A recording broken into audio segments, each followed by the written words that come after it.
ఈరోజు ఖమ్మం నగరంలో కలెక్టరేట్ వద్ద కార్మిక కర్షక రైతు కూలి సంఘాలు ఈరోజు ధర్నాలు చేయడం జరుగుతుంది. ఏదైతే ప్రభుత్వం ఇచ్చినటువంటి హామీలని రైతు బీమా కావచ్చు, రైతుకి ఇచ్చినటువంటి పంట రుణాలు సంబంధించినటువంటి కావచ్చు, అలాగే ఇంధన మిల్లు కావచ్చు, ఉన్నటువంటి వాటి మీద రైతు సంఘం అలాగే రైతు కూలి సంఘం ఈరోజు కార్మిక సంఘాలు ఈరోజు ధర్నాలు చేస్తూ ఉన్నాయి. సంబంధించినటువంటి విషయాలని వాళ్ళ నాయకులను అడుగుదాం. దేశవ్యాప్తంగా రైతు సంఘాలు కార్మిక సంఘాల ఆధ్వర్యంలో అన్ని కలెక్టరేట్ల ముందు ముట్టడి జరుగుతూ ఉంది.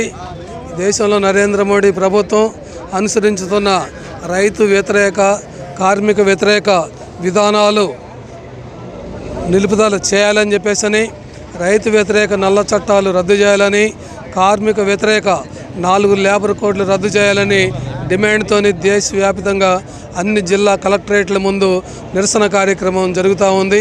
దిగ్విజయంగా కోట్లాది మంది కార్మికులు ఈరోజు ఈ ఉద్యమంలో పాల్గొంటున్నారు.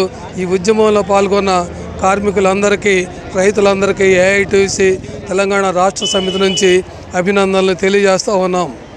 నరేంద్ర మోడీ ప్రభుత్వం ప్రపంచ బ్యాంకు ఆదేశాల ప్రకారంగా విదేశీ పెట్టుబడిదారులకు, ఈ దేశ పెట్టుబడిదారులకు లాభాలు ఇబ్బడి ముబ్బడిగా పెంచేదానికోసం ఈరోజు కార్మికుల హక్కుల్ని కాలు రాసే విధంగా 4 లేబర్ కోడ్లు తీసుకొచ్చారు. కనీస వేతనాలు అనేవి ప్రభుత్వం నిర్ణయించడానికి వీల్లేదు. వేతనాల నిర్ణయం అనేది డిమాండ్ సప్లై మీద ఆధారపడి ఉండాలి.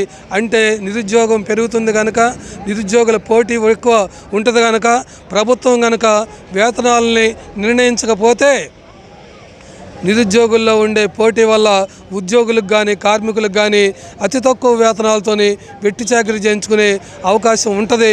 కనుక ఈ నరేంద్ర మోడీ ప్రభుత్వం ఈ లేబర్ చట్టాలు, లేబర్ కోడ్లు రద్దు చేయకపోతే దేశవ్యాప్తంగా కార్మిక వర్గం ఐక్యమై ఈ దేశాన్ని, ఆర్థిక వ్యవస్థని, ప్రభుత్వాన్ని దిగ్బంధనం చేస్తుందని ఈ సందర్భంగా హెచ్చరిస్తూ ఉన్నాం. బీజేపీ నరేంద్ర మోడీ గారు అధికారంలోకి వచ్చిన తర్వాత 3 నల్ల చట్టాలు తీసుకొచ్చి రైతాంగ వ్యతిరేక విధానాలు అవలంబించడం వల్ల దీని మీద పెద్ద ఎత్తున ఢిల్లీలో పెద్ద పోరాటం జరిగి ఆ యొక్క నల్ల చట్టాలను ఉపసంహరించుకుంటామని చెప్పేసి బేషరతుగా ఆ రోజు ఒప్పుకోవడం జరిగింది. ఇవాళ వ్యవసాయం మీద ఆధారపడి ఈ దేశం 70% జీవనం కొనసాగిస్తూ ఉంటే వీటికి పార్లమెంటు ద్వారా బడ్జెట్లో నిధులు కేటాయించే దాంట్లో మరి సవితి తల్లి ప్రేమ అవలంబిస్తూ ఉన్నారు.